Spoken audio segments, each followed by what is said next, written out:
Hi, അസ്സലാമു അലൈക്കും വറഹ്മത്തുള്ളാഹി വബറകാതുഹു. അപ്പോൾ നിങ്ങൾ തമ്പനയിൽ കണ്ട പോലെ തന്നെ എൻ്റെ ഒരു അനുഭവമാണ് കേട്ടോ ഞാനിവിടെ പറയുന്നത്.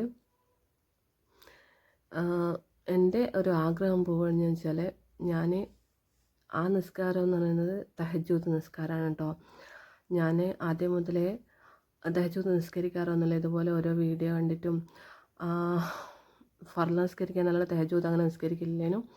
പിന്നെ ഡെലിവറി സമയത്തൊക്കെ ഞാൻ നിസ്കരിക്കാറുണ്ട് തഹജ്ജുദ്. അതുപോലെ തന്നെ നമ്മൾ എന്ത് ചോദിച്ചാലും റബ്ബ് നമുക്ക് തരും. തഹജ്ജുദിൻ്റെ മഹത്വം എന്ന് പറയുന്നത് അതിലേറെ എന്താ പറയുക, തഹജ്ജുദ് നിസ്കരിച്ച് തുടങ്ങിയാൽ നമ്മുടെ ജീവിതത്തിൽ ഒരുപാട് നേട്ടങ്ങളും മാറ്റങ്ങളും ഒക്കെ ഉണ്ടാവും. എത്ര തന്നെ നമ്മൾ കഷ്ടപ്പെട്ടാൽ നമ്മൾ തഹജ്ജുദ് നിസ്കരിച്ചാൽ നമുക്ക് മനസ്സിന് ഒരു സമാധാനമാണ്. നമ്മുടെ ജീവിതത്തിലുള്ള എല്ലാവരും ഫുൾ എനർജറ്റിക് ആയിരിക്കും ആ ഒരു ദിവസം. തഹജ്ജുദ് നിസ്കരിക്കുന്ന ദിവസം നമുക്ക് ഫുൾ എന്താണ് പറയേണ്ടതെന്ന് അറിയില്ല, മനസ്സിന് നല്ലൊരു സന്തോഷവും സമാധാനവും തന്നെ തരുന്നതായിരിക്കും. അപ്പോൾ ഞാൻ ഒത്തിരി നാളായി നിസ്കരിക്കുന്നു. ഇപ്പോൾ ഒത്തിരി നാളായി ഞാൻ നിസ്കരിക്കുന്നു.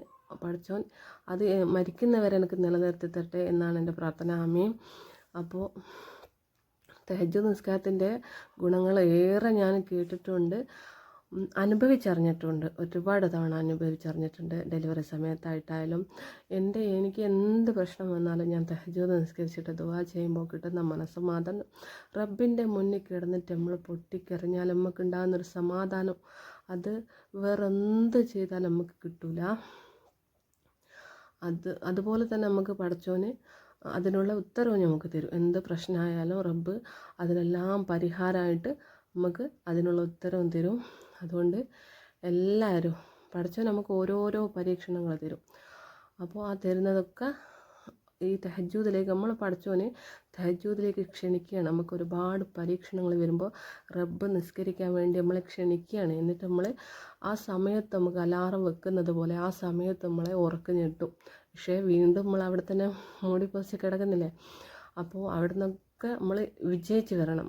എനിക്ക് ഉറക്കമല്ല വലുതെന്ന് വിചാരിച്ചിട്ട് എണീറ്റിട്ട് തഹജ്ജുദ് നിസ്കരിച്ച് നോക്കൂ നിങ്ങൾ, എന്തായാലും ഫലം കിട്ടിയിരിക്കും. എനിക്ക് അനുഭവം ഉള്ളതുകൊണ്ട് പറയാണ്. തഹജ്ജുദ് നിസ്കരിക്കുന്ന ദിവസം തന്നെ നല്ല ഉന്മേഷമാണ്. അതിൻ്റെ കൂടെ തന്നെ ഫർള് കളാക്കാതെ എല്ലാം നിസ്കരിക്കുക. പിന്നെ തഹജ്ജുദും അതിൻ്റെ കൂടെ നിസ്കരിക്കാം, എങ്കിലേ നമുക്ക് അതിനുള്ള ഉത്തരം കിട്ടുള്ളൂ. തഹജ്ജുദിൻ്റെ ഗുണങ്ങൾ ഒത്തിരി പറയാനുണ്ട്. തഹജ്ജുദ് നിസ്കാരത്തിനെ കുറിച്ച് എല്ലാ ദിവസവും ഒരു 3-3:30ൻ്റെ ഉള്ളിൽ ഒരു ദിവസം എണീച്ച് നോക്കിയാൽ പിറ്റേ ദിവസം മുതൽ നമുക്ക് ആ ടൈമിങ്ങിൽ നമ്മൾ എണീറ്റ് നിസ്കരിച്ച് കഴിഞ്ഞാൽ പിന്നെ ആ നിസ്കാരം നമുക്ക് ഒഴിവാക്കാനേ തോന്നൂല.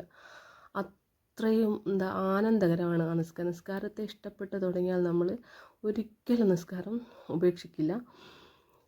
നമ്മൾ മനസ്സറിഞ്ഞിട്ട് നമ്മൾ തഹജ്ജുദിലേക്ക് കടക്കുമ്പോൾ ഉണ്ടാകുന്നൊരു നമുക്ക് എന്ത് പ്രശ്നം വന്നാലും നമ്മൾ തഹജ്ജുദ് നിസ്കരിച്ച് ആ ഒരു 3 മണിക്ക് എണീറ്റിട്ട് അള്ളാഹിൻ്റെ മുന്നിൽ പൊട്ടിക്കറിഞ്ഞ് എന്ത് പ്രശ്നം വന്നാലും റബ്ബ് ഒരാഴ്ചക്കുള്ളിൽ തന്നെ നമ്മളെ അതിനുള്ള പരിഹാരം നമുക്ക് തരും.